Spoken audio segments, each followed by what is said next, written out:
Bauer, jetzt hör mir halt einmal zu. Ja, Herrschaftszeiten! Wo ist denn mein Freund? Vorige Woche. Ich war gerade beim Ausgroßen. Da schafft mir der Theo an, ich soll's Kummet einfetten. Gerade wie ich damit anfangen wollte, schafft mir der Andreas so, ich soll mit ihm ins Holz hinausfahren, Holz aufrichten. Und? Was hast du da gemacht? Ja, ins Holz bin ich hinausgefahren.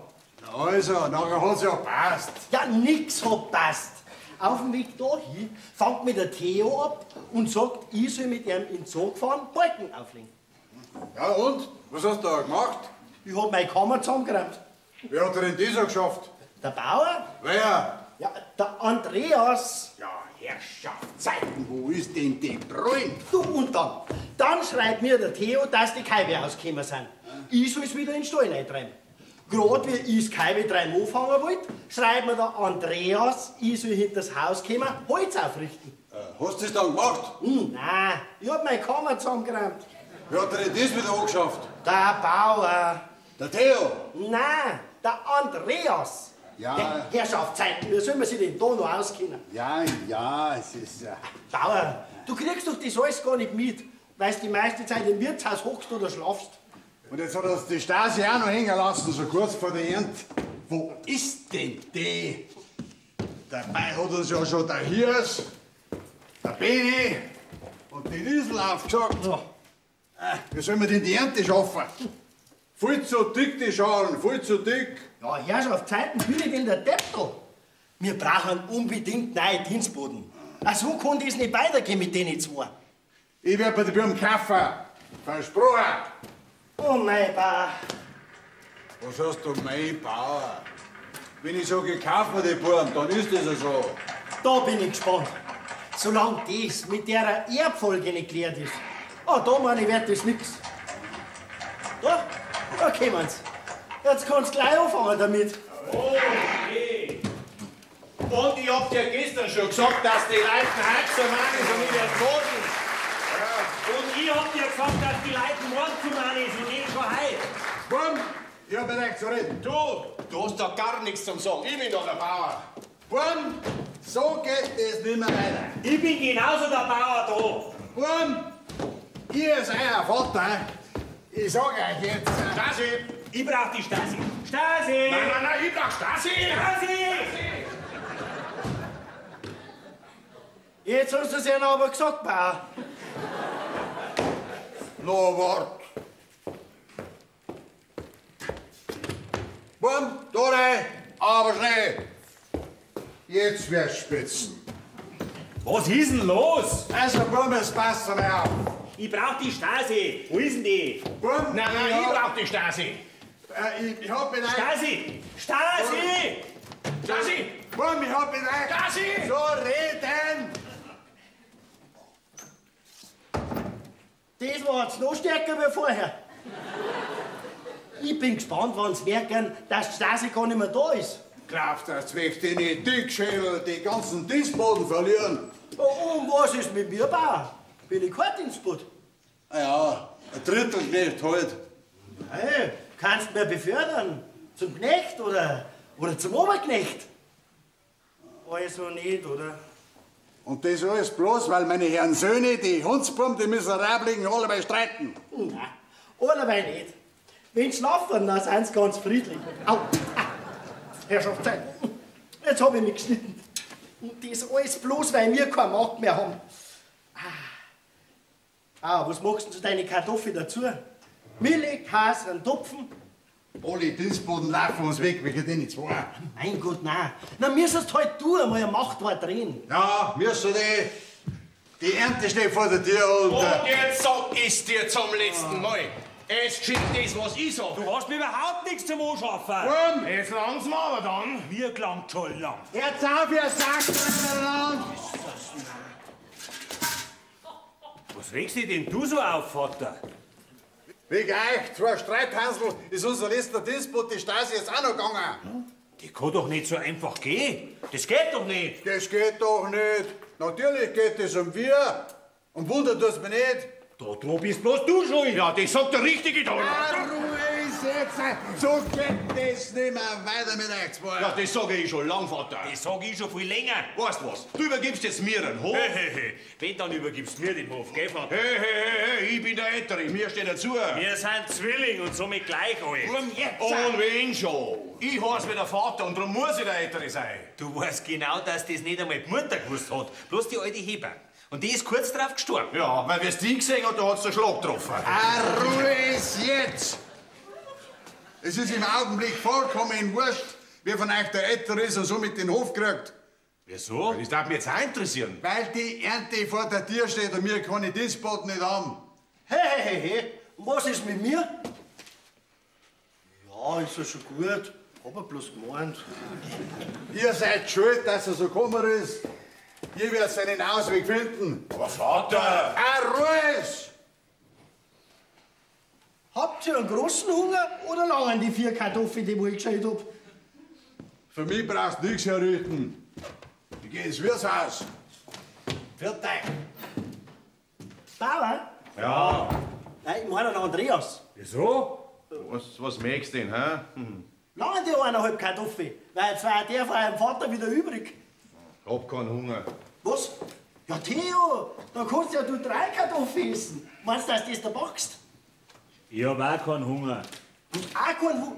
Ja, dann muss ja ich 4 Kartoffeln essen. Ha, hoffentlich platze ich nicht. Gibt's eine Arbeit für mich? Ja, das Ziel vom Hühnerstall, die schließt nicht mehr gescheit. Was? Das hab ich dir doch gestern schon angeschafft. Ja, das wollte ich ja machen. Aber dann hab ich mir mit dem Hammer auf den Daumen gehauen und aus was. Ja, dann tust du halt dabei die Sansen-Dinge. Das hab ich ihm auch schon angeschafft. Vorgestern. Ja, das wollte ich auch machen. Aber dann hat mich der Andreas ins Wirtshaus geschickt, ich soll den Bauern holen. Was soll ich denn jetzt machen? Ich rein meine Kammer zusammen. Markel, da bleibst! Lassen.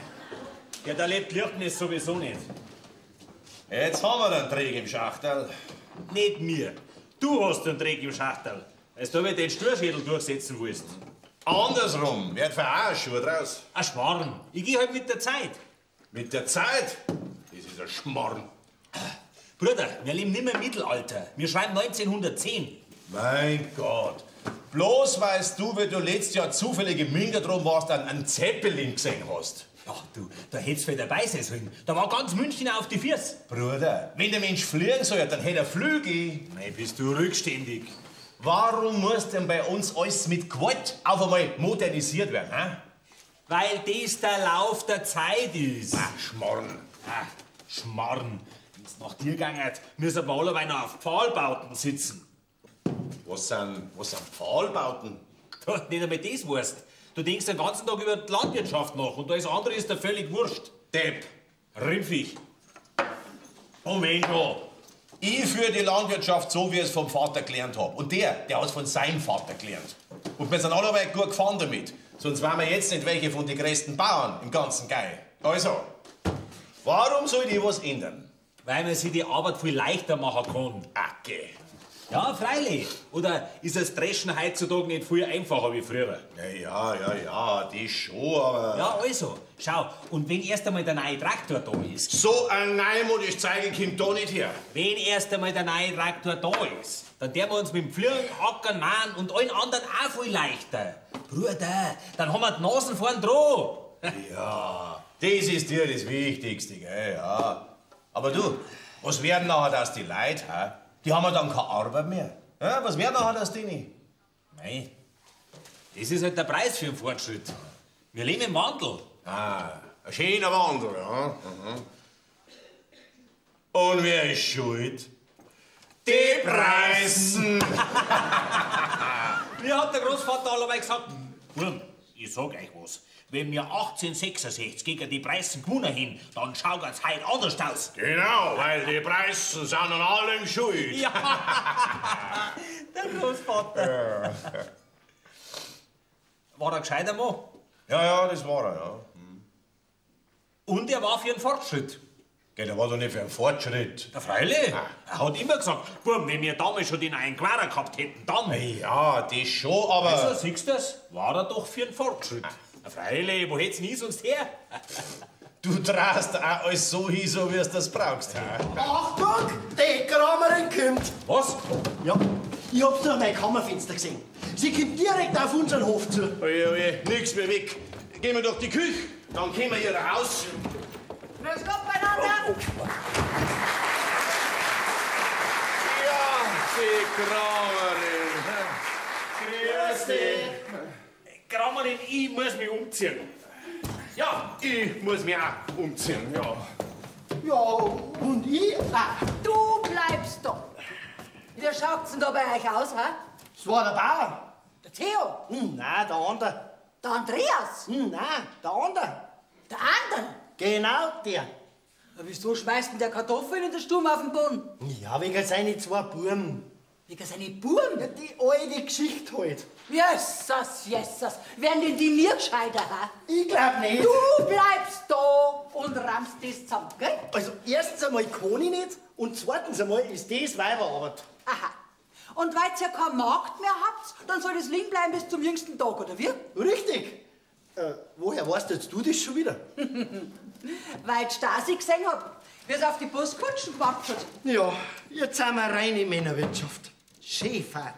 Ja, drum war es am gescheitsten, wenn der Bauer noch mal heiraten darf. Was? Der Alte? So alt ist der auch noch nicht. Geh, Kramerin. Seitdem sein Weib, Gott hab sie selig, vor Edlerjahr gestorben ist, geh, da schaut doch der kein anderer mehr an. Mei, wir müssen heute ein bisschen dafür sensibilisieren. Was machen wir mit ihm?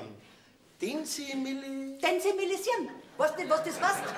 Nein, nicht direkt. Also pass auf, sensibilisieren heißt so viel, wie ihm für das andere Geschlecht wieder die Augen öffnen. Verstehst? Aha. Und wirst sehen, Maxl, hat der Bauer erst wieder geheiratet. Dann kehrt da auch wieder Ruhe ein auf dem Hof, verstehst? Meinst Ja, weil er wieder neuen Lebensmut kriegt und wieder selber mit zupackt. Na ja, und die Streiterei mit seinen zwei Buben, die ist dann bestimmt auch gleich vorbei. Verstehst? Aha.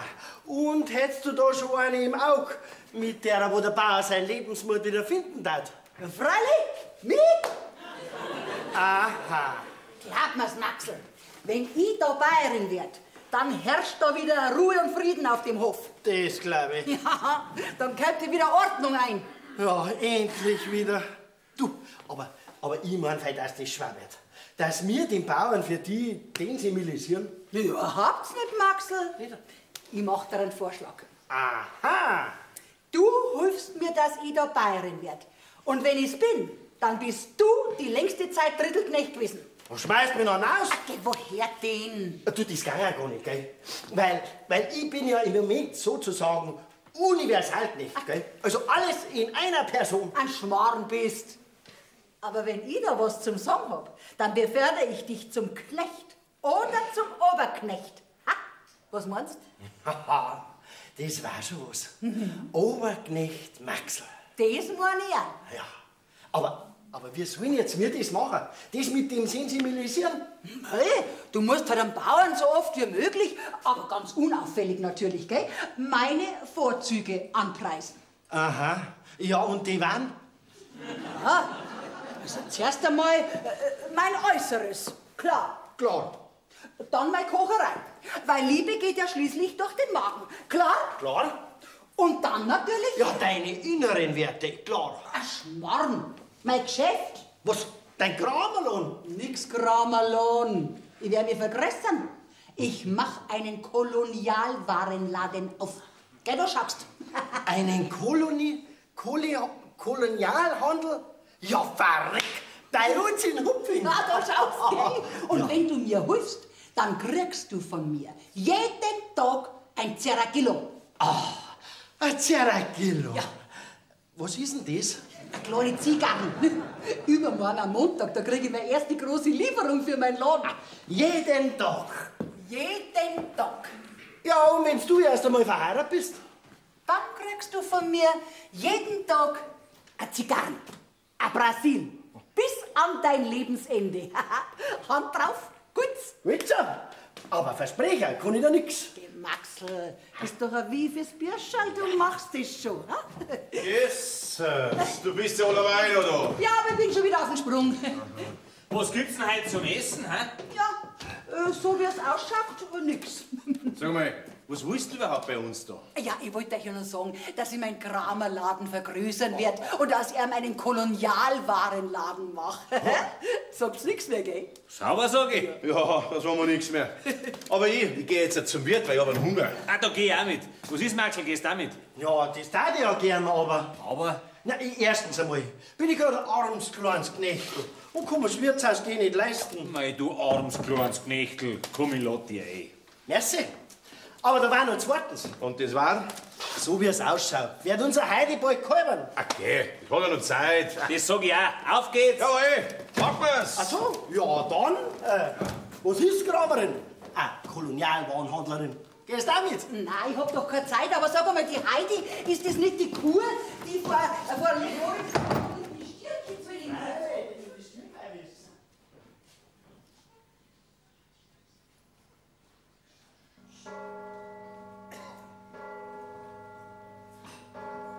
So, jetzt schauen wir mal. Hallo? Ist da jemand? Hallo? Und? Hast du jemanden gesehen? Hallo?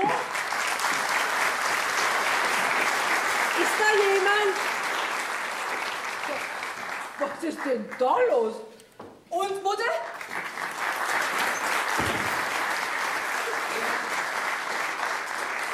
Ist wer da? Anscheinend nicht. Hallo? Da ist tatsächlich niemand da. Das kann doch nicht sein. Also, Haus und Hof verlassen und die Tür nicht abgesperrt. Also, das ist schon sonderbar. Vielleicht sind sie alle auf dem Feld? Nein, das glaube ich nicht. Also, schon langsam wird es aber schon ein wenig peinlich. Irgendjemand muss doch da sein. Hallo! Und aufgeräumt ist auch nicht. Aber schöne Kartoffeln haben's. Das muss man sagen. Aber eine schlechte Haushälterin. So wie die Kartoffeln schält. Wo sind Sie? Kommen Sie mal geschwind mit in den Stall. Da ist eine Kuh, ich glaube, die kälber grad. Was? Der komm, mach geschwind. Ich glaube, die braucht Hilfe. Jesus, Jesus, ich komm schon.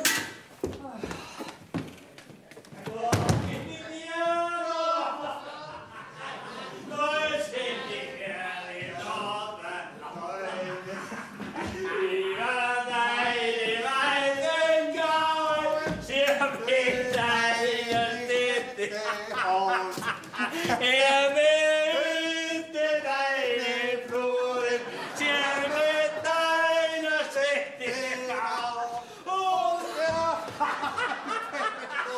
Die Farben deines Himmels seien so blau. Er will deine Fluren, mit deiner Städte.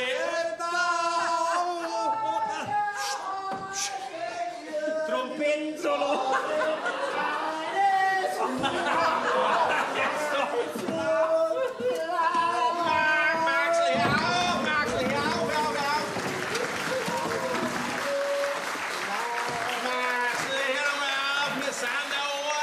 Ich möchte aber wieder ins Wirtshaus. Ja, geil. Aber spitz dich du jetzt geh mal runter da! Wir müssen futtern! Jawohl, wir müssen fahren. Wo sind die Rindviecher? Da sind sie ja. Hey, ist der beieinander? Wie viel hat der gesoffen? Jedenfalls mehr als mir. Ich bin mir rett. Maxl! Was? Maxl! Was denn? Wir sind doch nicht im Stall! Nicht? Nein! Wo sind wir denn dann? In der Stumm! In der Stube. Genau! Maschi. Hey, Geh weiter, geh weiter. Ich glaub, die wirst du drum müssen. Maxl, nicht schlafen, wir müssen fahren. Maxl, nicht schlafen, wir müssen fahren. Ja, Wohlbau, ich komm schon. Maxl geht's jetzt. Ja, wir sind heute die lustigen Leute. Das kann sein. Das kann sein. Wir müssen halt wir 3 Feste hingelaufen. Geh, Vater. Ui, der schlaft ja da. Ja. Ja, was ist denn das da? Was ist denn was? Hat das da die Kramerin liegen lassen? Kolonialwarenhändlerin. Hat die so einen Hut aufgehabt? Hat die überhaupt so einen Hut aufgehabt, hä? Glaub ich nicht. Und einen Schirm? Glaub ich auch nicht. Nein. Auch nicht. Aha. Ja, was ist jetzt das? Was ist denn was? Ja, sag mal, die waren da grad vorhin noch da am Boden gelegen. Ha, das waren's. Hat die auch die Kramerin? Kolonialwarenkramerin. Händlerin. Hat die zusammengerannt? Das glaub ich nicht. Ja, nicht. Ja, wenn das nicht die Kolonialwarenkramerhändlerin? war. Ja. Und wenn das da auch nicht ihrer gehört, dann muss das jemand anderes kehren. Dann muss das jemand anderes kehren. Aber wen? Mir? Ui. Grüß Gott, die Herren. Grüß Gott. Grüß Gott. Entschuldigen Sie, dass wir in Ihr Haus eindrungen sind, aber wir haben überall gerufen, aber das Haus war leer. Sind Sie der Bauer? Ja. Nein, das ist der Bauer, ist der Vater. Das ist mein Bruder, der Theo, ich bin der Andreas. Hey, Vater. Vater, mach auf, ein Besuch ist da. Ja, da schau. Was ist? Besuch ist da, ja. Grüß Gott. Was verschafft uns denn die Ehre? Ja, also, ich bin die Walburga Fuchs und das ist meine Tochter, die Konstanze. Grüß Gott. Freut mich. Ich bin der Andreas Heisler und das sind meine 2 Buben, der Andreas und der Theo. Ja, wir haben uns schon bekannt gemacht. Wollen Sie sich vielleicht ein kleines bisschen niedersitzen? Hä? Okay, sehr aufmerksam. Mutter, ich schau noch mal schnell nach der Kuh, ja? Ist recht. Nach der Kur? Ja, eine Kuh hat grad kälbert. Die Heidi? Das war doch noch viel zu früh. Das hat meine Tochter auch gemeint. Und drum haben wir geholfen. Hä? Meine Tochter studiert für Veterinärmedizin. Aha. Ja, Sie können ganz beruhigt sein, es ist alles gut gegangen. Ja, ich schau noch mal nach, gell? Ja, und was führt Sie zu uns? Ja, also eigentlich wollten wir ja gar nicht zu Ihnen, sondern wir haben mit unserer Kutsche einen Achsbruch gehabt, gleich da drunten beim Bach. Nachdem wir uns keinen Rat mehr gewusst haben, sind wir daher zu Ihnen, um zu fragen, ob Sie uns vielleicht helfen könnten. Freilich helfen wir Ihnen. Wo wollen Sie denn hin? Nach Vogtereuth. Das ist nämlich mein Elternhaus. Ja, das werden Sie aber heute nicht mehr ganz schaffen. Ja, das habe ich befürchtet. Gibt's in dem Ort vielleicht einen Wagner? Ja, freilich, ein anderer. Ja, glauben Sie, dass der mir meine Achse richten könnte? Eine Axt? Nicht die meine. Die von meinem Wagen draußen. Ja, freilich. Warum nicht? Heute noch? Auf keinen Fall. Schauen Sie, wenn dann übermorgen. Weil heute ist ja schon abends. Und morgen ist ja einen ganzen Tag lang Sonntag. Und da tut der andere Wagner überhaupt nichts. Alles strenggläubiger Katholiksblick.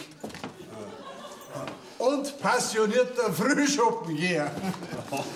Da werden Sie wohl oder übel da bei uns im Ort übernachten müssen. Ja, das werden wir wohl müssen. Gibt's in dem Wirtshaus da ein Gästezimmer? Ja, normal schon, aber der baut gerade um. Wissen Sie was?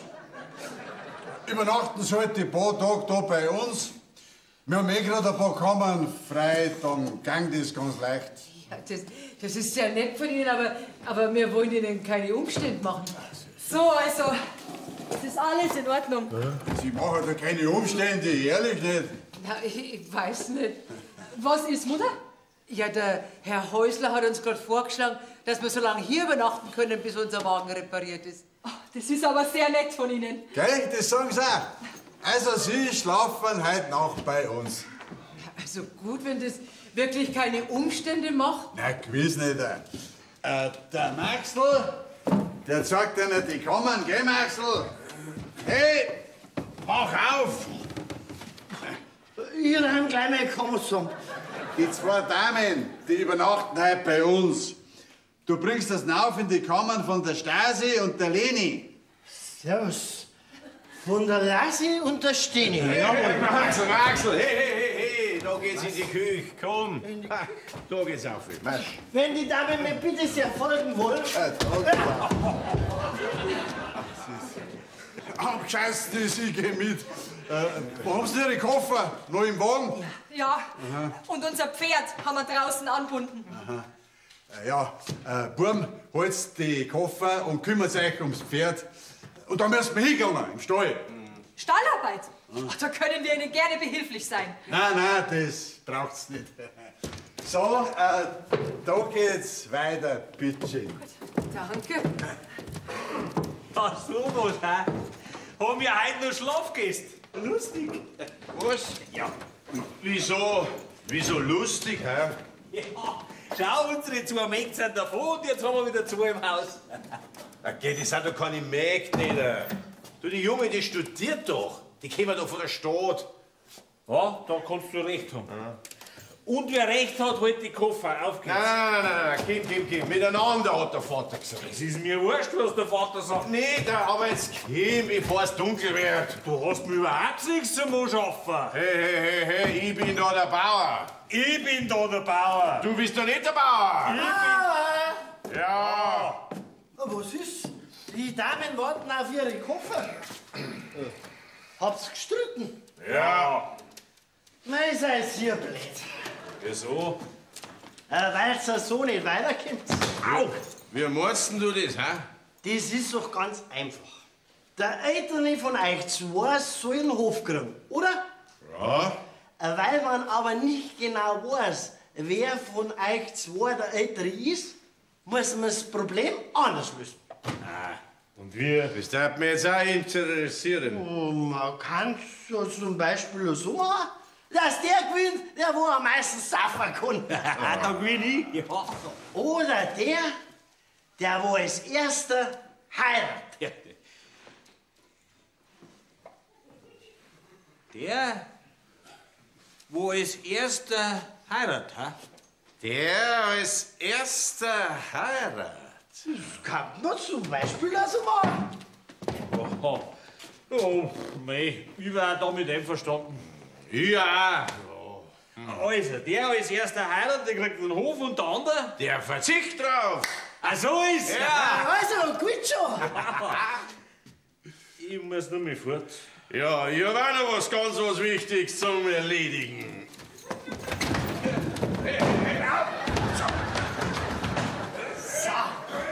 Und jetzt also, das Rennen ist eröffnet.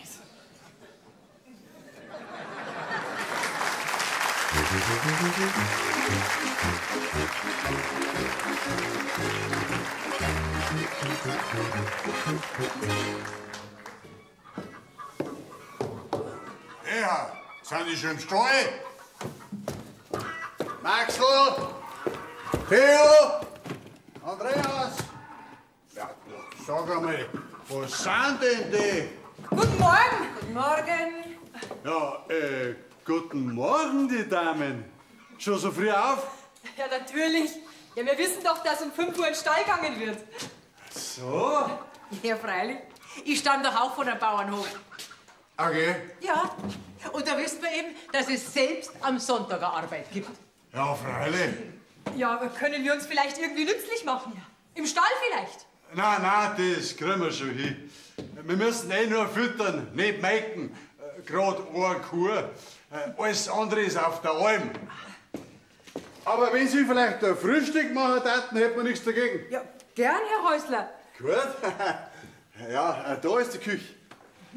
Und da finden Sie alles. Und ich werde jetzt einmal die Buben raushauen. Ja. Gut, Konstanze, dann deckst du dabei den Tisch und ich mache einen Kaffee. Gut. Wunderbar. Ja, sag einmal, so viel hast du gar nicht getrunken gestern, dass du ja so beieinander bist. Nur 2 Maß. Oh, Bauer, bitte schrei nicht so. Ich bin noch nicht tot. Oh. Was hast du gesagt? Du kannst doch nicht von 2 Maß so beieinander sein. Guten Morgen, Maxel. Oh, die schreien auch so. Morgen, Maxel. Gut geschlafen? Bauer, warum schreiten die eigentlich alle so? Nicht hinhocken, wir müssen in den Stall, auf geht's. Bauer, kann ich bitte meine Kammer zusammenräumen? Nichts da, aber das rückt dich wieder zusammen. Und wenn ich dabei stirb? Was? Theo! Andreas, wo bleibst denn? Ich glaube, Ihre beiden Söhne, die werden auch etwas Schwierigkeiten haben im Aufstehen, oder? Ja, das befürchte ich auch. Da müssen wir besser hingegangen, Maxel. Mach ich, Bauer. Aber dann darf ich bitte sterben. Wissen Sie was? Ich helfe Ihnen geschwind. Nein, das kriegen wir schon. Geh, Maxel. Eile. Also, ich mache die Hühner und der Maxel die Schweine. Da kann er wenigstens nichts falsch machen. Gell? Also von mir aus. Nachher übernehme ich die Rose. Jetzt sag ich wieder. Der Konstanze, magst du denn mal weiter? Natürlich, Mutter.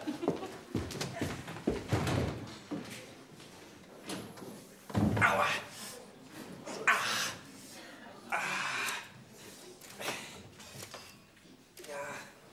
Ja, Zeiten, das war doch allerweit da. Ja, wo ist denn das, ha? Das war doch allerweit da, das Mankeifett. Da ist's ja. Aua. Tut dir was weh, Bruder?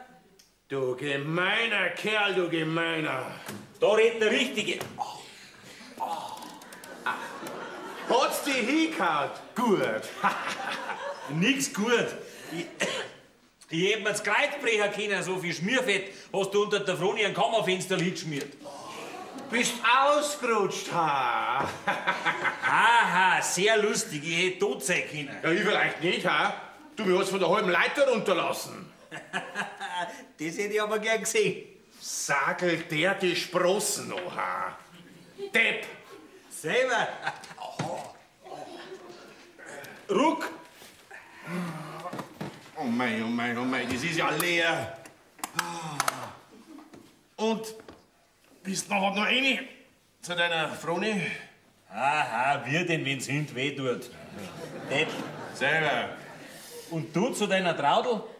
Lustig. Ich hab eine Stunde gebraucht, bis ich daheim war. Da war ich schneller. Ich hab's in einer halben Stunde geschafft. Und alles bloß wegen der Saubliden weg vom Maxl. Ich glaub, der ist gebrochen. Wie? Ja. Lass mal schauen. Aber ja, da feilt sich nichts. Alles in Ordnung. Ah, spitz Was ist denn hier los? Guten Morgen. Guten Morgen.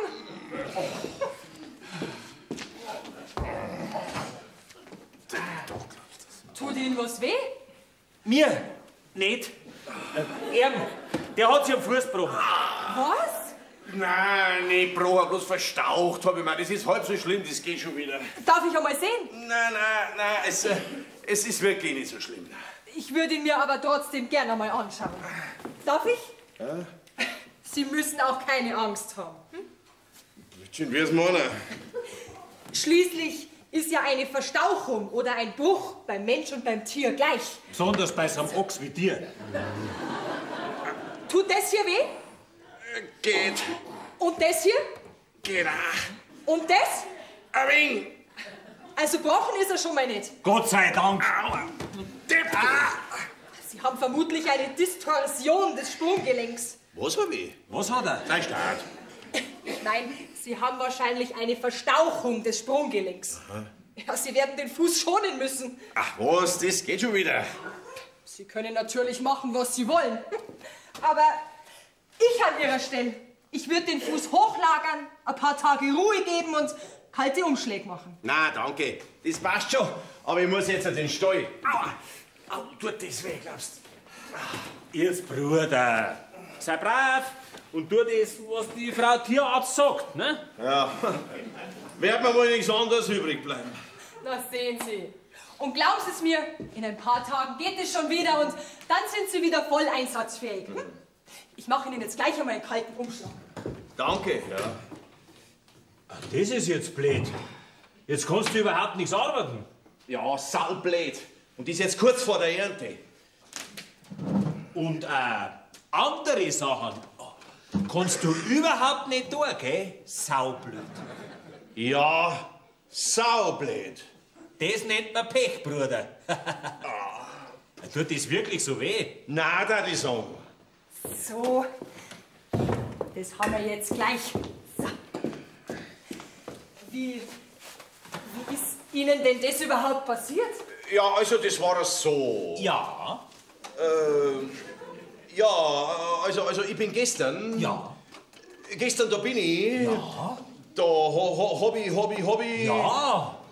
Hab ich eine Stirn übersehen und schon was passiert. Geh weiter. Da war es wohl sicher schon dunkel, oder? Ja, und wir? Gell, Bruder? Ja, ziemlich dunkel, ja. Ja, haben Sie denn schon einmal an ein Licht durch elektrischen Strom gedacht? Ja, schon, aber den gibt's bei uns da heraus noch nicht. Der kommt erst nächstes oder übernächstes Jahr. Ah, so, fertig. Ja, danke. Bitte, gern geschehen. Ah, und immer schön hochlagern, ja? Ja. Gut. Ja. Tut Ihnen denn auch irgendwas weh? Mir? Nein. Nein, ich hab mich gestern Nacht nur... Ja. verlegt. Ach, geh weiter. Ja, verlegt habe ich mich. Mir geht's gut, gell, Bruder? Gut, dann kann ich ja jetzt mit dem Frühstück weitermachen. Ach, sagen Sie, gibt's zu der Kaffeekanne in der Küche auch einen Deckel oder gehört die so? Na, die gehört er so. Die hat die Stasi zusammengehauen. Stasi? Unsere letzte Magd, die ist gestern ausgestanden. Ach so. Doch einmal vielen Dank. Das ist wirklich geschwind gegangen. Sicher. So, ist ja jetzt auch da. Was ist? Wollt ihr heute nicht arbeiten, was? Mein Vater, von nicht wollen kann keine Rede sein. Ich kann nicht. Was? Ein Hax hat er sich verstaubt. Und jetzt kann er überhaupt nichts tun. Gell? Gar nichts. Aha. Was? Gar nichts. Ja, ein paar Tage soll ich ein bisschen starten da. Mann, das Fräulein Konstanze. Naja, da kann man nichts machen. Nein, gar nichts. Ja, jetzt sind wir erst einmal frühstücken. Sie und Ihre Tochter sitzen am besten da, Frau Fuchs. Danke. So, da wäre jetzt schon einmal der Kaffee. Hab ich doch recht, Groher. Ein Bohnenkaffee. Geht so einen haben wir doch gar nicht. Der ist von uns. Hä? Ja, war eh nur noch ein Rest. Danke. Ja, geh weiter, Maxl. Hock dich her. Muss dich doch stärken. Hast du gerade schwer gearbeitet? Was, der Maxl? Ja. Ich hab gerade ein ganzes Schwein gefüttert. Geh weiter, hock dich her. Danke, Bauer. Ich hab keinen Hunger. Ich hab keinen Hunger. Ich darf mich lieber umziehen zur Kirche. Ja, von mir aus. Aber was ist, Maxl? Willst du nix von den Kräucherten? Nein, ich zieh mich lieber um, Dankeschön. Ein Greichers. Hey. Ist das auch für ihn? Ja, ja bitte, greifen Sie zu. Ja, das machen wir doch. Was ist mit dir? Hast du auch einen Weh da? Nein, nur schlecht schlafen, Vater. Feit sie nix. Bohnenkaffee. Auch Frau Fuchs. Wir sind noch gar nicht zum Reden gekommen, weil sie zwei gleich schlafen gegangen sind. Die Buben haben ihren Geiwagerl noch zum Wagner gebracht und der hat gesagt, dass es bis morgen Mittag fertig macht. Ja, das ist ja wunderbar. Wollen Sie noch einen Kaffee? Mhm. Ja, dann könnten wir ja bis abends schon wieder in Vogtereuth sein. Ja. Na, freilich. Wo kommen Sie eigentlich her? Ja, wenn man fragen darf. Wir kommen aus Beildorf. Das ist in der Nähe von Würzburg. Mein Mann hat dort eine Pfarrei geleitet. Ihr Mann? Ja, mein Mann war Pastor. Pastor? Das ist ein evangelischer Pfarrervater, den darf er heiraten. Ja, das weiß ich selber. Aber wieso war? Mein Mann ist vor einem halben Jahr verstorben. Ah, das tut mir leid. Ja, und nachdem dann der neue Pastor für uns keine Verwendung hatte, haben wir beschlossen, dass wir nach Vogtereuth ziehen. In Ihr Elternhaus? Ja, zu meinem Bruder. Dort können wir wohnen und arbeiten. Aha. Ja, so ist das. Jesus! Das hätten wir auf eine übersehen. Wir müssen uns für die Kirche fertig machen. Zeit ist. Dankeschön für das gute Frühstück, gell? Gern geschehen. Was ist mit dir, Andreas? Kirche? Nein, ich kann nicht, Vater, mir tut der Hax, aber ich bleib daheim und der Haushirten. Ja, von mir aus. Und Sie? Gingen Sie mit? Ich glaube nicht, dass Sie sich damit einen Gefallen tun würden, Herr Häusler. Warum? Na, wenn Sie zwei Protestantinnen in ein katholisches Gotteshaus mitnehmen würden? Und das habe ich jetzt gar nicht gedacht. Ja. Wenn ich ehrlich bin, Sie sind die ersten Evangelischen, die ich kenne. Ich habe mir die immer anders vorgestellt. So, wie denn? Ja, anders halt. Verstehe. Ja, aber jetzt beeilen Sie sich. Nicht, dass Sie unsertwegen noch einen Gottesdienst versäumen. Also, ja. Und Sie gingen Sie am Sonntag nicht in die Kirche? Gewöhnlich gehen wir Protestanten am Sonntag auch in die Kirche, aber in Ermangelung eines evangelischen Gotteshauses werden wir heute in unserer Kammer drum beten müssen. Aber der liebe Gott wird uns das sicher nachsehen. In der Kammer? Nein, das machen Sie nicht. Schauen Sie. Wir haben da hinterm Haus eine eigene kleine Kapelle. Da können Sie hingehen, wenn Sie wollen. Eine Kapelle? Ja, die habe ich für meine verstorbene Frau gebaut. Ah, ja, also, das ist wirklich sehr nett von Ihnen, Herr Häusler, aber nicht, dass Sie deshalb Ärger bekommen. Ach, da pfeife ich drauf. So. Glauben Sie mir's nicht. Und zum Beweis gehe ich jetzt mit Erna und nicht in die Kirche. Das heißt, wenn es ja nicht recht ist. Mein lieber Herr Häusler, in dieser Angelegenheit sind wir Protestanten wesentlich toleranter. Also? Also, Mutter, Konstanze, ich bleib hier und mach die Küche, ja? Frau Protestantin? Herr Katholik?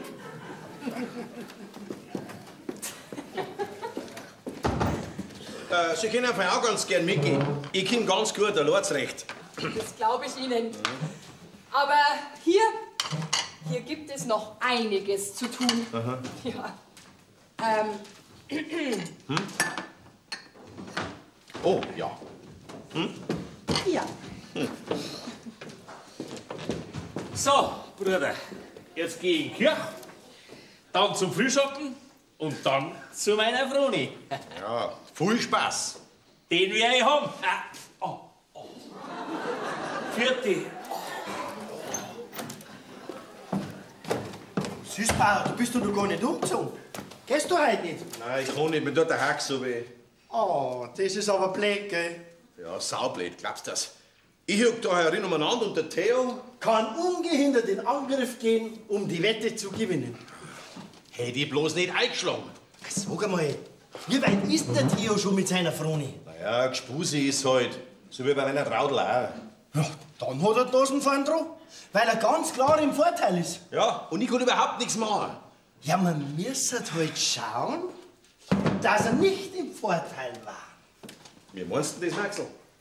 Ja, das, wenn ihr wisst. Maxl, du Maxl, pass auf. Wenn du das hinkriegst, dass der Theo bei seiner Froni nicht landen kann, dann kriegst du von mir eine Kistel Zigarren. Zigarren? Brauche ich nicht. Was? Nein? Ja, dann, pass auf, dann kriegst du von mir jeden Sonntag beim Wirt ein Maß Bier. Ein Maß? Ein Maß. Jeden Sonntag? Jeden Sonntag. Wie lang? Lebenslang. Ah, das passt. Ja und? Maxel, was machst du? Das weiß ich noch nicht. Aber mir wird schon was einfallen. Maxel, streng dich an. Ja, das tat ich ja gern, aber auf gestern auf ist das nicht so einfach. Morgen, Ja, guten Morgen, ja. ist der Bauer noch da? Fehlt ihm was? Ist er krank? Wieso? Ja, weil ich in der Kirche bloß einen Theo gesehen hab. Was ist denn mit dir passiert? Ja, also... Ja, also ich hab in der Kirche bloß einen Theo gesehen, gell? Wo ist er denn, der Bauer? Der Theo. Weißt du überhaupt das Neueste schon? Was? Dass der Theo jetzt doch keinen neuen Traktor kaufen will. Was? Ja, du, gerade vorhin hat er's gesagt, dass ihm ein Ross doch lieber ist, als wie so ein gestingerter Traktor. Das hat der gesagt? Alle, gell, Bauer? Ja, das hat der Theo gesagt. Ja, aber das kann er doch nicht machen. Den hab ich doch schon bestellt. Da komm ja ich in Repression. Ja, die sind wir los, ja. Jawohl. Also, Maxel, gell, denk noch, wegen dem Theo und seiner Froni. Ja. Du und nach der Kirche, da schau schnell bei meiner Traudel vorbei und sagst dir einen schönen Gruß, verzeihst dir, was mir mit meinem Hax passiert ist und sag ihr, ich komm zu ihr, sobald es mir mit dem Haxen besser geht. Ist schon recht, Bauer. Mach ich, gell? Ja. Musst dich verlassen. Ja, der Maxel, glaubst du das? Ha, ein Liebsbürscherl. Wenn es nicht gab, dann müsste man direkt erfinden, ja. Tut's noch arg weh? Also, wenn ich ehrlich bin, dann ist es mir schon mal besser gegangen. Stört es Sie, wenn ich Ihnen etwas Gesellschaft leiste? Aber woher? Überhaupt gar nicht. Nein, nein. Nein, gar nicht. Jetzt. Wo alles passt, ja. Wie? Mit dem Hax, meine ich mit dem Hax. Oh, na ja. In ein paar Tagen, da geht es dann schon wieder. Was machen Sie denn da? Irgendwer hat angefangen, da die Kartoffel zu schälen. Sehr schlampig übrigens. Das war der Maxel. Gestern. Ah. Ja, die Stasi, unser letzter Markt, ist ausgestanden und da hätte er kochen sollen. Aber wir sind ja dann zum Wirt gegangen. Von dem Sie dann ziemlich angeheitert heimkommen sind. Geh, wir waren doch nicht angeheitert. Nicht? Wir haben einen fetzen Rausch gehabt. Na, das erklärt natürlich einiges. So, aha. Und was denn zum Beispiel? Zum Beispiel Ihren konsternierten Gesichtsausdruck, als Sie uns das erste Mal gesehen haben. War der konsterniert? Ich hab gemeint, wir haben einfach bloß blöd geschaut.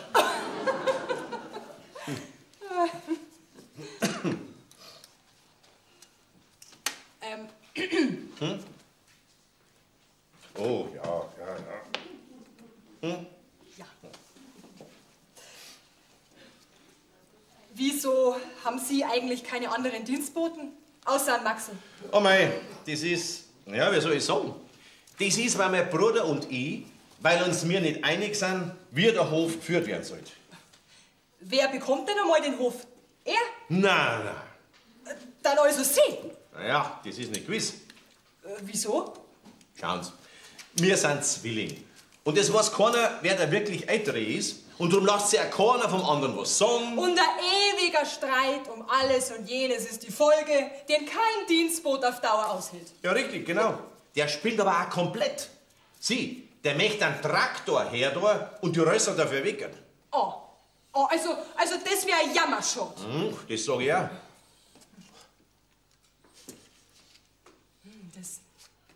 Das ist ein Dreiklang-Tabak, oder? Ja, genau. Den hat mein Vater auch immer geraucht. Ach so.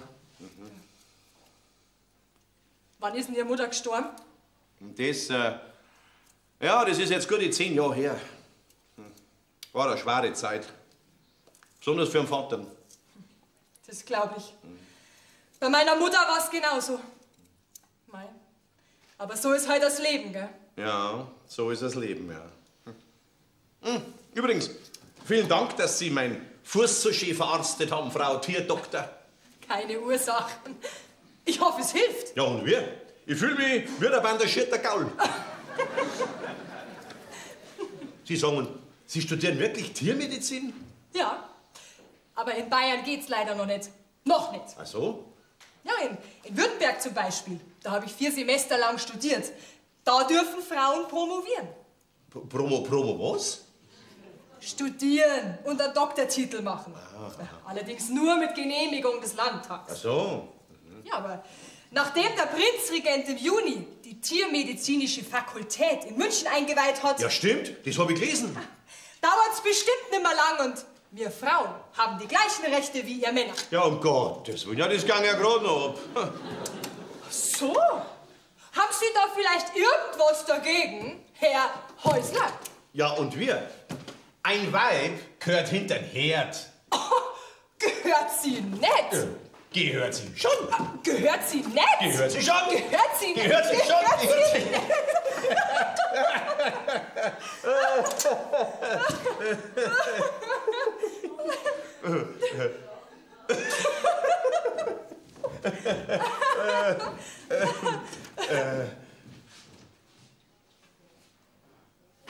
So, jetzt haben Sie alles gesehen, Frau Fuchs. Ja, also, ich muss schon sagen, ein stattliches Anwesen, wirklich. Und schöne Rösser hat's. Die haben wir. Der Andreas möchte gern umstellen auf Friesen, aber ich bin mir da nicht ganz sicher. Auf Friesen? Ja, da kennt sich die Konstanze aus. Hey, Konstanze. Was? Der Herr Häusler möchte gern umstellen auf Friesen. Weiß aber nicht recht, ob er was machen soll. Du kennst dich doch da aus damit. Ja, natürlich. Natürlich. Ja, unser Nachbar hat solche Rösser gehabt. Wirklich? Hast du das gehört, Andreas? Das Fräulein Konstanze kennt sich aus mit den Friesen. So. Aha, ja. Ja, aber ich zeig mich jetzt einmal um, Vater, auf Sonntag. Was machst denn du da? Ich hab die Kartoffeln fertig geschält. Die von gestern. Die vom Maxl. Ja. Also, glaubst du, dass euch zwei kann man dringend da bei uns brauchen? Was ist? Muss nicht einstehen. Ich zahle nicht schlecht. Danke für das Angebot, Herr Häusler, aber mein Bruder, der rechnet fest mit uns. Ah ja, das hab ich gar nicht dran gedacht. Ja, leider habe ich jetzt keine Magd, der ich einen schönen Braten auf Mittag anschaffen könnte. Ja, aber Sie haben doch uns. Ja, wenn Sie das Risiko eingehen, wir zwei, wir kochen gern ein schönes Mittagessen für Sie. Das Risiko gehe ich nur allzu gern ein, Frau Fuchs. Surfleisch war im Keller. Also, gut, auf geht's. Danke. Bitte, gern geschehen.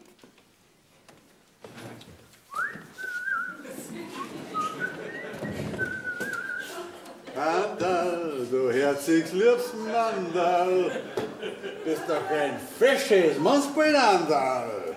Andal, du herzigs liebst Mandal, Andal, du herzigs liebst Mandal. Fühlt dich nicht, Was?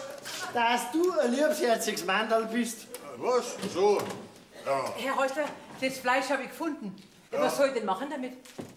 das überlasse ich ganz gerne, Frau Fuchs. Gut, dann werde ich Sie überraschen. Was? Die tut uns überraschen. Wir denn? Maxl, die zwei Damen, die kochen heute für uns. Oh, das ist gut. Ja, das finde ich auch. Du, die sind wirklich nett, die zwei. Finde ich auch. Die sollten für ganz da bleiben. Finde ich auch. Wie meinst du das? Als Mägd, Bauer. Natürlich nur als Mägd. Ja, als Mägd. Das war gut. Aber leider ist ja der Wagerl morgen fertig und dann fahren sie wieder. Ja, leider.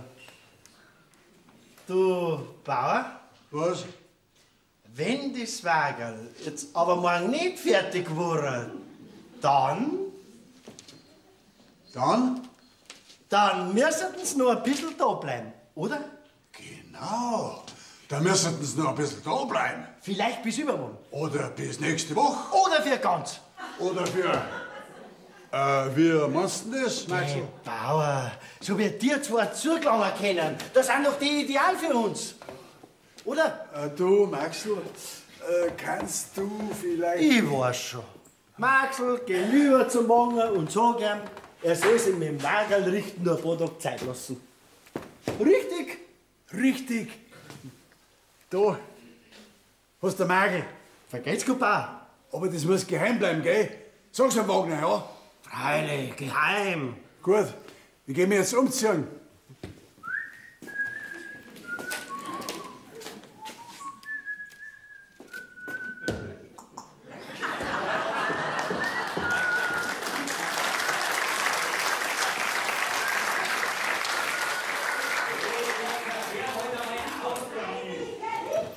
Du hast einen Traktor bestellt und den musst du jetzt auch nehmen. Ich hab gar nichts bestellt. Ich hab zu dir gesagt, es kommt der Traktor her, wenn ich da mal der Bauer bin. Ja, du bist doch der Bauer. Oder nicht, Maxl? Freilich ist er der Bauer. Geh Schmarrn. Nix Schmarrn. Ich hab extra bei meinem Vetter in Michigan einen bestellt und den musst du jetzt auch nehmen. Schau her, dafür brauchst du doch keine Resser mehr her da. Ich hab dir schon ein paar Mal gesagt, dass ich gewiss keine Neinresser mehr her tue. Ja, weil du dann einen Traktor hast. Schau doch mal her, Theo. Schau mal, dies ist er, dein Traktor. Ha? Schön. Was, das ist er? Ja, ein MC Kornig. 14 Horsepower. 14? Ja, Horsepower. Ja. Was ist denn das? weiß ich nicht, aber muss was ganz gut sein. Mein Maxl, das war schon was, ha? Da gang als Hai fahren dreimal so schnell. Dreimal, viermal so schnell kann das. Was viermal so schnell? Bauer, der Traktor muss her. Dann sind wir schneller mit der Arbeit fertig und ich hab früher Feierabend. Ja, von wegen. Dann haben wir mehr Zeit für andere Arbeit. Genau. Ach so, dann brauchen wir keinen Traktor. Da schau her, Theo, so schön ist er, dein Traktor. Ha? Ja. Aber ich muss erst mit dem Vater reden. Du musst ihn nehmen, sonst komme ich doch in Repression. In was? In Repression. Das heißt so viel, dass ich... Oh, entschuldigen Sie, ich wollte nicht stören. Grüß Gott. Grüß Gott. Meine Mutter lässt fragen, ob wir zum Braten Kartoffelklöß machen sollen. Glöß? Kartoffelknödel. Bei uns in Franken ist das so üblich. In Franken? Ja. Ist nicht recht? Ja, doch, doch. Wir freuen uns schon drauf. Freilich. Und wir? Gut, gut. Also, Wer war jetzt das? Das ist ein Besuch. Ein Besuch? Ja, die fahren morgen schon wieder. Aha. Ja, die sind auf Durchreise und haben bei einem Geiwagen einen Achsbruch gehabt. Und weil es gestern schon so spät war, hat er eine Pause übernachten bei uns angeboten. Der Bauer? Welcher? Der Vater. Interessant. Und das war jetzt die Tochter? Ja. Und die Mutter? Schaut die auch so sauber aus? Ja. Und morgen fahren sie wieder? Ja. Dann ist schon gut. Also, was ist jetzt, Theo? Du musst ihn nehmen. Ich brauche aber Feieranzahlung, gell? Jetzt pass mal auf, Kramerin. Nix Kramerin, Kolonialwarenhändlerin. Morgen kriege ich meine erste große Lieferung. Ja, von mir aus. Also, ich rede mit dem Vater. Und jetzt muss ich erst einmal in den Stall nach der Heidi schauen. Die hat gestern gehalbert. Schöner Sonntag noch, Kramerin. Kolonialwaren.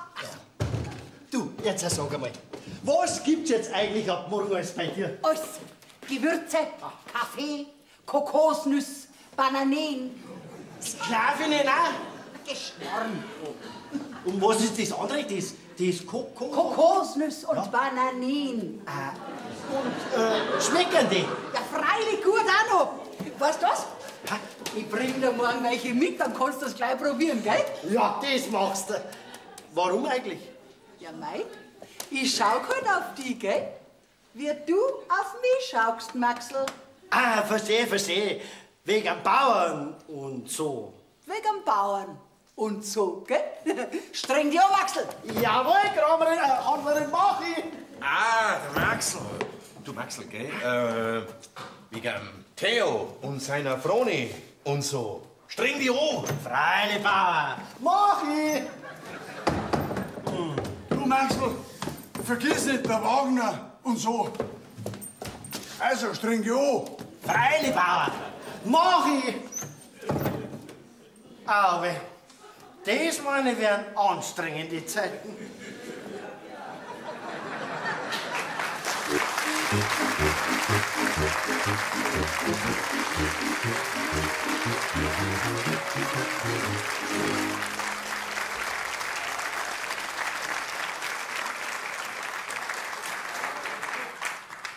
Mutter, das wär's jetzt dann.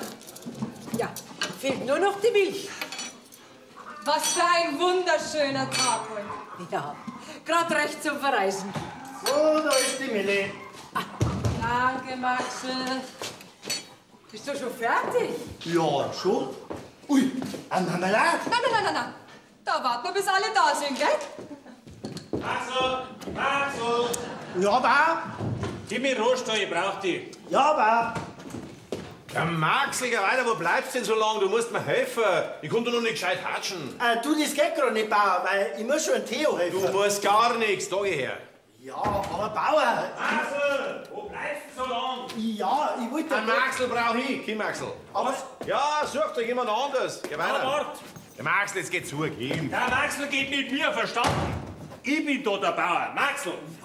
Du bist doch nicht der Bauer. Maxel. Ja, aber... Jetzt klangt's mal langsam mit dir. Mir auch. Oh, aber Bauer... Kannst mir lieber. Pass halt auf, du Depp! Oh, Hornochs Luftgesichter! Hey, Entschuldigung, Bauern. Geh mir aus die Augen, du! Na, aber schnell, mir auch! Ich glaube, wir haben mal kommen zusammen. Der Maxel, glaubst du's? Irgendwann der Schlag ihn. Oh. Ich helfe dir dabei. Oh je. Tut's noch arg weh? Es geht schon wieder. Was war denn los? Der Maxel. Was hat er denn gemacht? Was? Seid schon fertig? Ja, fix und fertig. Ah, Zeitung. Dankeschön. Gut, dann fangen wir an. Wo ist denn der Maxel? Der rammt gerade seine Kammer zusammen. Was? Verstehe. Maxel, komm runter! Millisoppen! Bauer, weißt du, ich hab eigentlich gerade gar keinen so einen Hunger. Brauchst keine Angst haben. Also, dann hab ich schon einen Hunger. Aber gehen wir ja nichts nachher. So, dann greifen wir uns zu. Da habt ihr heute ein schönes Wetter zum Fahren. Ja, das haben wir.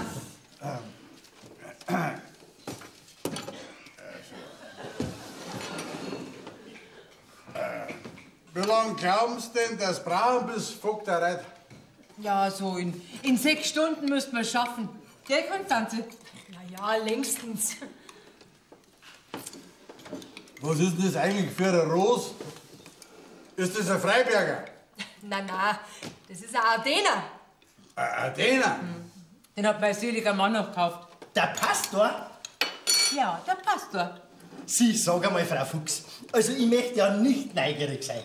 Aber wie kommt jetzt eine Bauerntochter von Vogterei dazu, dass sie einen fränkischen Pastor heiratet? Magst du? Lassen Sie ihn doch. Das werde ich öfter gefragt. Und? Wissen Sie, als junges Mädel, da war ich beim Kommerzienrat von Fink in Rosenheim im Dienst. Ah. Ja, und das war ein Studienkollege meines Mannes. So. Und als der dann beim Herrn Kommerzienrat auf Besuch war, da... Verstehe. Da hat er gleich geschnappt. Axel. Mitgenommen, mein ich. Nein, nicht gleich. Ach so. Geht das überhaupt? Was? Das mitnehmen? Na, dass man einfach so einen Pastor heiratet. Ich meine, Sie waren doch bestimmt katholisch. Mein Gott, da hat sich konfitürt, oder? Ja, genau, Max, und das hab ich. Konvertiert. Sag ich doch. Also, Brum, jetzt hast du dann hingegangen. Der Zanker gekriegt und das Wagel von der Frau Fuchs geholt. Und am Nachmittag, da wirst du ins Holz. Ist schon recht. Wollen Sie noch was? Ja, gern. Ja, danke. Ja, dann haben wir vielen Dank, Herr Häusler, dass Sie uns so nett aufgenommen haben. Das ist wirklich gern geschehen, Frau Fuchs. Ja. Also, das könnt ihr jederzeit wieder machen. Was? Und dass ihr einen Achsbruch habt bei uns? So, das ist vielleicht einer der Max. So einen guten Braten hab ich überhaupt noch nie gegessen. So gut ist es uns schon lange nicht mehr gegangen. Gell, Bauer? Was, so spät ist schon? Also, Leute, machen wir es so. Theo, du hilfst mir beim Zaun hinterm Haus. Gell, Theo? Was? Ja, ja. Und du, Maxl, du führst das Ross von der Frau Fuchs zum Wagner und fragst nach dem Geiwagen. Wenn's fertig ist, bringst du das gleich her. Mach ich, Bauer. Darf ich gerade noch schnell fertig essen, bevor ich zum Wagner gehe? Ja, freilich, freilich. Und was ist mit dir? Kannst immer noch nicht hatschen. Nein, nicht gescheit, Vater. Ah, gut, dann bleibst du da. Und du hast das Komet fetten. Der Maxl sollst du bringen. Ja, mach ich, Bauer. Gut, dann greift mir an. Da, stellt euch das einmal vor. In der königlichen Haupt- und Residenzstadt München kommt es aufgrund der hohen Fleischpreise vermehrt zu Hunde- und Katzendiebstählen. Auch der Verkauf von Pferdefleisch erlebt einen kräftigen Aufschwung. Ja, verrückt. Essen die wirklich Hund und Katzen, Münchner? Ja, die armen Leute scheinbar schon. Sind wir froh, dass wir da am Land leben. Also packen wir's. Also, Maxl, ich geh zum Wagner und du hilfst dem Vater. Was? Aber der Bauer hat doch gerade gesagt, dass... Und jetzt sag ich dir, dass ich zum Wagner geht und du dem Vater hilfst, verstanden? Ja, Und jetzt holst du das Komet für den Andreas. ja, mach ich, Bauer. So? Wieso gehst jetzt du zum Wagner, hä? Ah, hast Angst, dass dir die Zaunlatten schwer werden, hä? Nein, aber neben dem Wagner, da wohnt mein Froni. Und der werde ich bei der Gelegenheit gleich mal Grüß Gott sagen oder so. Ja, Bruder, blöd, dass du nicht hatschen kannst, gell? Aber ich werde der Trautland schöner Gruß von dir ausrichten. Was meint ihr denn? Ah, nix, der spinnt. Oh, ja. Ja.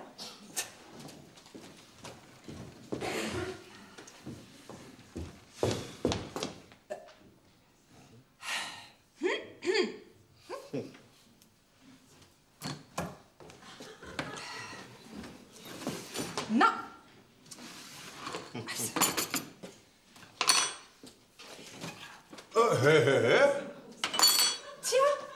Tja. So, Bauer, da ist jetzt das Komet. Ist der Theo schon fort zum Wagner? Ja, und zu seiner Froni. Recht nicht auf, Bauer. Der wird kein Glück haben bei seiner Froni. Wieso? Weil ihr, wie ich es heute in der Früh zufällig auf dem Anger getroffen hab, gesagt hab, dass der Theo eine andere hat. Was? Das hast du gesagt? Ja, nicht so direkt. Diplomatisch, verstehst du? Also glaubst du das, ha? Du bist vielleicht ein Hundling, ha? Ja, ich muss ja was tun für meine Maske, gell? Jesus, die 100. Wiesen. Fahren wir dann auf, Bauer? Mein Maxl, geh. Was möchtest denn du auf der Wiesen drum, ha? Du hast ja nie einen Knopf, gell? Ich hab ein ganzes Margel. Und das kann ich verbrassen, wie ich mag. Ja, das wird aber ein kleiner Rausch. Nein, ich fahre nicht wegen dem Bieren auf, sondern weil ich das einmal sehen möchte. Die Viertel, die Leute, die Karussell. Du, ich war einmal drum, vor etlichen Jahren. Und? Ah, da sind wir Toboggan gefahren. Toboggan? Was ist denn das? Ganz eine alte Rutschen, ja. Du, und da waren wir noch bei den Schichtel. Weil du, da war's lustig. Da war eine Hinrichtung. Was? Ja, da ist einer aus dem Publikum vor unsere Augen geköpft worden. Und hat man das gesehen? Ja, freilich. Ja, und war der noch hin? Nein, dann hat man seinen Kopf wieder aufgesetzt, dann hat er wieder weitergelebt. Geh, Bauer, du hältst mich zum Narren. Nein, das war schon wirklich so, glaub mir's. Du, sag einmal, bist du eigentlich nicht recht müde heute? Wieso? Und ich mein bloß, weil du die halbe Nacht auf der Hausbank gesessen bist und geratscht hast? Mit dem Fräulein Konstanze? Hast du das gehört? Freilich, ist ja direkt unter meinem Kammerfenster, die Hausbank. Ja, weißt, ja, mir hat der Hack so weh, darum habe ich die ganze Nacht nicht schlafen können. So. Wachs. Und? Das Fräulein Konstanze? Die hat wegen Mond die ganze Nacht nicht schlafen können. So. Wegen dem Mond. Hast du gehört, von was wir geredet haben? Nein. Aber meinst du, dass ein Pferdezug bei uns da herausgeht? Theo! Wo bleibst du denn, Theo? Der Theo hat gesagt, dass er zum Wagner übergeht und dass ich dir helfen soll bauen. Was? Ja, wirklich bauen. Gell, bauen? Ja, das hat der Theo gesagt. Ja, er hat gesagt, ich soll dir helfen bauen. Gell, bauen? Ich hab doch zu dir gesagt, du sollst übergehen, du Himmelherd, du Sakra. Ja, dann reim ich halt meine Kammer zusammen. Nein, geh noch mit, ein bisschen wirst du mir schon helfen können. Freilich, bauen. Ich helfe dir so, dass du deine wahre Freude an mir hast. Ja, das befürchte ich auch. Mein Gott, das ist ja leer. Ah, die schaut der Maxl einmal wieder gleich da. Ja. Hoppala. Andreas, Entschuldigung. Nein, nichts passiert, nein. Ich brauch bloß einen Fetten. Bin gleich wieder da, die Damen. Ist ein netter Mann, der Herr Andreas. Finde ich auch. Ja, wir packen jetzt zusammen, damit wir geschickt sind, wenn der Herr Theo mit dem Wagen kommt. Schade, dass wir schon wieder fahren müssen. Ja. Ja, können wir denn nicht noch ein paar Tage bleiben? Nein, der Onkel Johann wartet doch auf uns. Es ist halt wegen... Ja? Ach, Mutter. Schon wie wir uns das erste Mal gesehen haben, da haben wir uns sofort mit jedem Blick verstanden. Und dann auf der Hausbank draußen. Da haben wir uns so gut unterhalten. Und wir wollen Pferde züchten. Und er kann so schön erzählen. Und es gefällt ihm, dass ich Tiermedizin studiere. Und er hat auch überhaupt nichts dagegen, dass ich evangelisch bin. Und dann stell dir vor, er möchte mal so gerne ein Schlenkerle probieren. Und dann hat er mir noch von seinem Großvater erzählt. Ja, was er alles von ihm gelernt hat. Zwecks die Kühe, die Pferd und der Landwirtschaft. Und er hat so wunderschöne Augen. Ja, von wem redst denn du? Mein Anderl. Was? Was vom Anderl? Nein, ich meine natürlich einen Andreas. Ach, der Andreas. So. Ja. Aber meint ihr, dass es ein bisschen schnell geht? Findest du? Bei dir und beim Vater, da war es doch auch Liebe auf den ersten Blick, oder? Ja. Ja, das war's wirklich. Ja, und nach 6 Wochen, da war's doch dann gleich verheiratet. 7. Gut, dann halt 7. Oh, meine Mutter, ich bin einfach so glücklich. Ja, wenn du das bist, dann bin ich doch auch. Und dein Anderl? Natürlich auch. Ja, natürlich. Ja, da ist aber lustig, hä? Ja, ich gehe jetzt fertig Koffer packen. Kommst mit, Konstanze? Gleich, Mutter. Ist gut. Bis gleich. Anderl.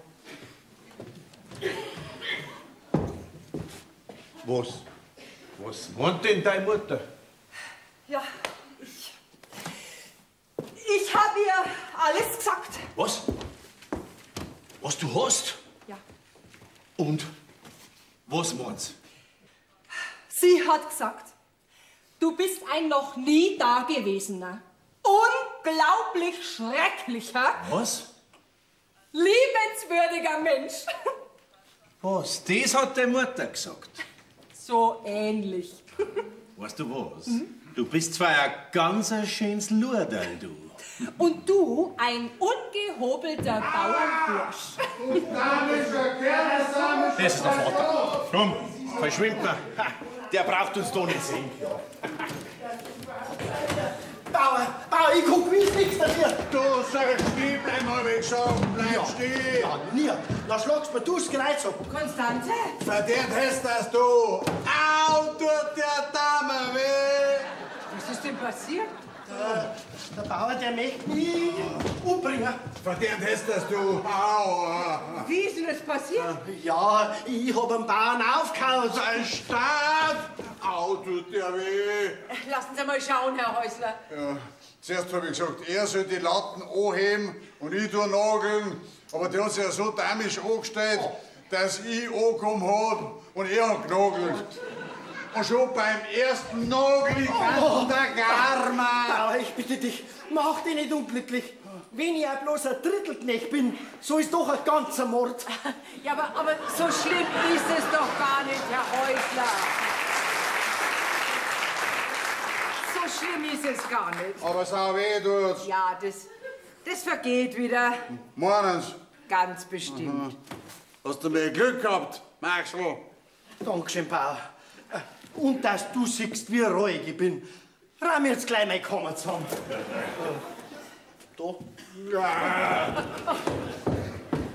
Das ist vielleicht einer der Maxl. Ja, das kann ich laut sagen. Ja, wo ist denn die Konstanze? Konstanze? Konstanze! Sie fahren jetzt dann, gell? Ja, die Küche ist aufgeräumt, die Betten sind abgezogen und der Rest vom Braten, der ist in der Speis. Vom fränkischen Braten. Vom Fränkischen. Mit Klöß. Mit Klöß. Schade, dass Sie jetzt schon fahren. Ja, schade, aber Ich war schon Ihr Bruder. Aber Sie könnten doch auch bei mir, ich mein bei uns, arbeiten und leben.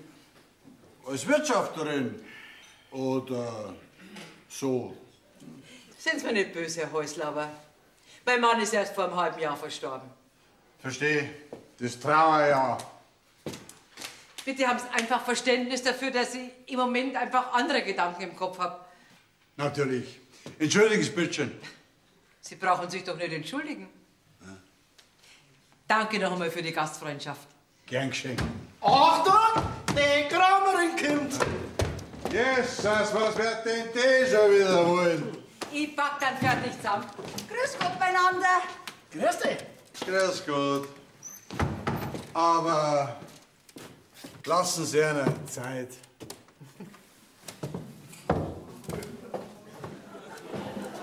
Stör ich? Wenn man es nimmt.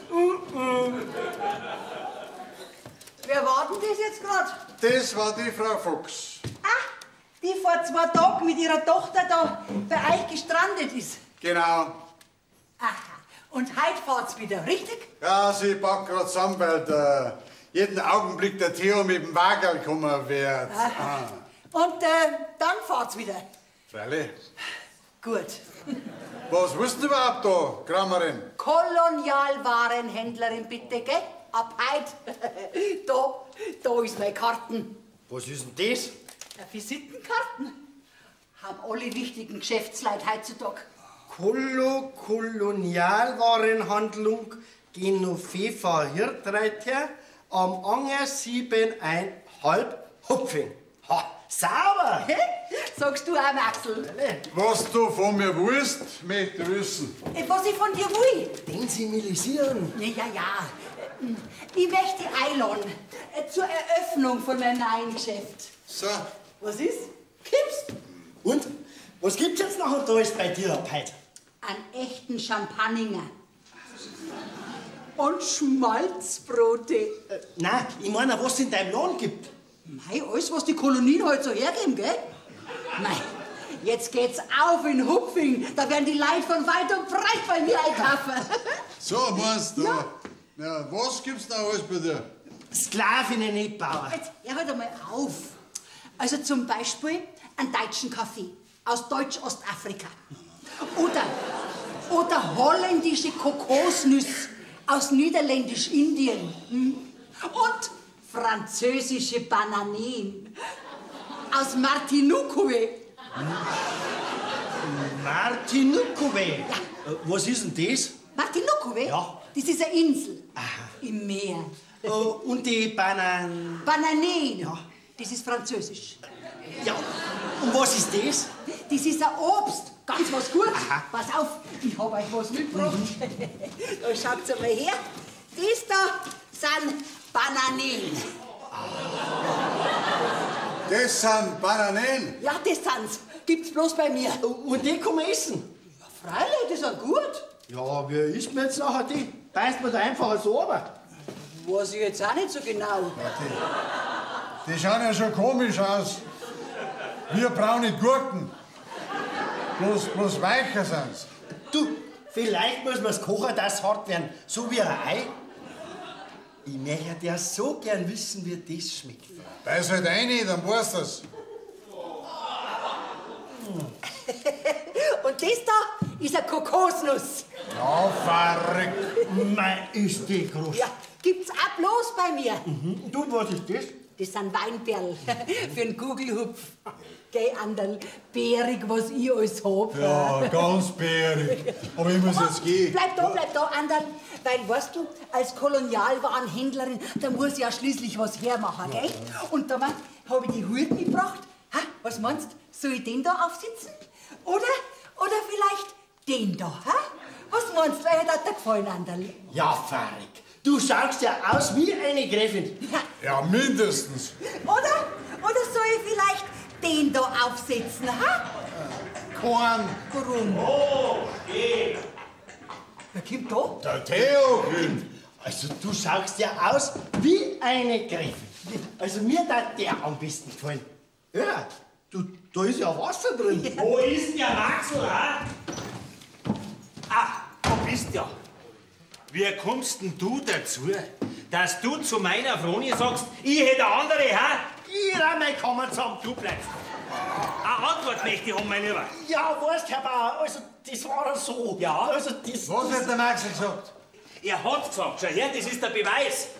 Ja, so, jetzt heißt nur so ein Lug, Ja, ha? mein Gott, nein, ich bin gezwungen worden. Von wem? Vom Geld.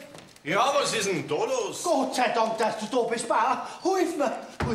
Ich frag dich jetzt zum letzten Mal, wieso sagst du zu meiner Froni, Aua. dass ich eine andere hätte, Aber, ha? also, weißt du, das war so. Also, ich hab, gell? Und er hat. Jetzt seid doch mal stark. Ich verstehe. Das hat dann mein Herr Bruder auch geschafft, dass ich bei der Froni nicht landen kann. Ja, freilich, er ist ja fußlahm. Schlau, Bruder. Aber so gewinnst du die Wette nicht. So nicht. Kann jetzt ich bitte meine Kammer zusammenräumen? Theo, lass dir doch sagen. Von was für einer Wette redst denn du? Ach, Vater, von gar nichts. Ach so. Ist das vielleicht nix, ha? Dass wenn man miteinander ausmacht, wer von uns zwei Brüder als erster heiratet, der kriegt den Hof da. Ist das vielleicht nix, ha? Das habt ihr ausgemacht. Ja, schon, aber... Ja, damit die ewige Streiterei, wer den Hof kriegt, endlich aufhört. Raffiniert. Weil du wegen deinem Fuß nicht zu deiner Traudel hatschen kannst, deswegen hättest du mir einen Maxl auf den Hals. Sehr raffiniert. Komm, Mutter, lass uns fahren. Konstanze! Konstanze! Komm! Glaubst das? Du bist das blödeste Mannsbild, das umeinander läuft im ganzen Deutschen Reich. Einschließlich der ganzen deutschen Kolonien. Hättest du Depp nicht den Maul halten können, bis die zwei fort sind? Wer? Konstanze! Konstanze! Ah, jetzt geht mir ein Licht auf. Die Traudel war bloß ein Ablenkungsmanöver. Ja, freilich, in Wirklichkeit schnappt sie mir ihr Bruder, das hübsche Fräulein Konstanze. Ja, so kann man natürlich auch eine Wette gewinnen. Konstanze, das ist nicht so, glaub mir's. Ich hab doch an die damische Wette überhaupt nicht mehr gedacht. So, Ja, wie ich die das erste Mal gesehen hab, Da? da hab ich gewusst, dass du die Richtige bist für mich. durch die du dann den Hof bekommst. Na, natürlich nicht. Herrschaftszeiten, bitte glaub mir doch. Ich will die und nichts anderes. Wenn du willst, dann verzichte ich auf den Hof. Aber bitte, Konstanze, glaub mir. Theo, du kannst den Hof haben, ich schenk den. Hey, so schnell geht das nicht, gell? Auch wenn ich ihn gern hätte, gell? Wir haben einen Wettlaufen. Der, der als erster heiratet, der kriegt den Hof, kein anderer. Ja, gut, dann heirat die Froni, verstanden? Du da nicht zueinander kommandieren, gell? Das mag ich nicht. Ich heirate, wen ich mag, verstanden? Du heiratst die Froni. Die heirate ich nicht. Du heiratst die Froni. Die heirate ich nicht. Jetzt! Seist du dir von alle guten Geister verlassen? Wieso möchtest denn du Dickschädel deine Froni nicht heiraten? Weil die so zuschlagen tut. Ist mir zu was. Ruhe jetzt! Sich so aufführen von den zwei Damen da. Wieso zwei? Aber Vater... Ruhe jetzt! Bevor ihr euch jetzt gegenseitig die Köpfe einschlagt, hört's mir einmal zu. Die letzten Tage habe ich auch drüber nachgedacht, wer einmal den Hof kriegen soll. Das braucht's nicht, er kriegt ihn. Das entscheidet immer nur ich, wer den Hof kriegt, ja. Also, ihr seid alle zwei Bauern mit Leib und Seele und jeder jetzt verdient, dass er den Hof kriegt. Du setzt auf die traditionelle Landwirtschaft, wie es wir von unseren Leuten gelernt haben, und du willst modernisieren. Alles zwei hat seine Berechtigung, darum wird der Hof teilt. Groß genug ist er ja. Was teilen? Wir teilen? Ja, der eine kriegt den Hof da und der andere den Hafendanghof. Was, aber der ist ja verpacht. Ja, aber der jede Pacht kann man aufsagen. Grund, Geld und Räume werden teilt. Und für mich gibt's ein Austragshäuserl. Also, was meinst du dazu? Ja. Und die Wett? Die geht nicht. Also, Ich hätte nichts dagegen. Du, Bruder? Ich brauch keinen Hof, wenn ich nicht die richtige Frau dazu hab. Konstanze. Sag was.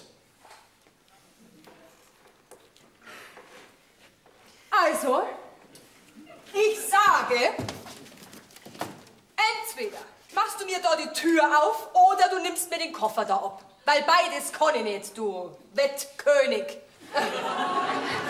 Koffer! Hä? Sag mal, wo ist denn dieser Hafendang? Hafendanghof? Ja, wo ist denn der? Der ist gleich da hinten, Ja, ist und der. ist der groß? Du? Ja, ganz groß. Der Adrena? Ja. Schaust du die Andrea so an?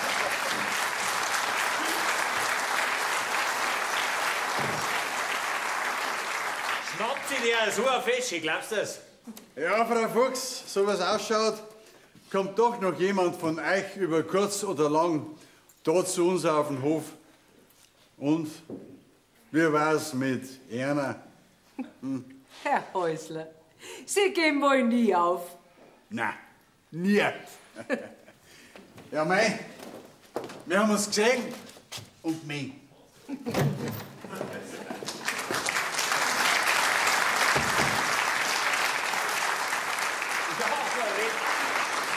Der Vater auch. Das haben wir ja der Renz die Fuchsbau. Opa, wer von euch zwei nimmt jetzt nachher mit? Maxl, das soll der Vater entscheiden, wer von uns zwei mit dir gestraft wird. Auf Wiedersehen! Ui, Die Verhandlung. ich war eine Strafe, sagt er. Ist das lustig, ha? Was war jetzt das? Du, Kramerin, Kolonialwarenhändlerin. wie lang kriegt sie eigentlich nur mein 10 Kilo? Weil, ich mein, deine Heiratspläne mit dem Bauern, die sind ja jetzt gründlich gescheitert. Obwohl ich mich redlich angestrengt hab. Ah, ist das mein Kupplerzigarre? Ja, wieso rennt denn der jetzt der anderen nach und nicht mir? Mei, denen geht's halt auch alle wie uns zwei. Wir haben uns auch gesehen und mengen.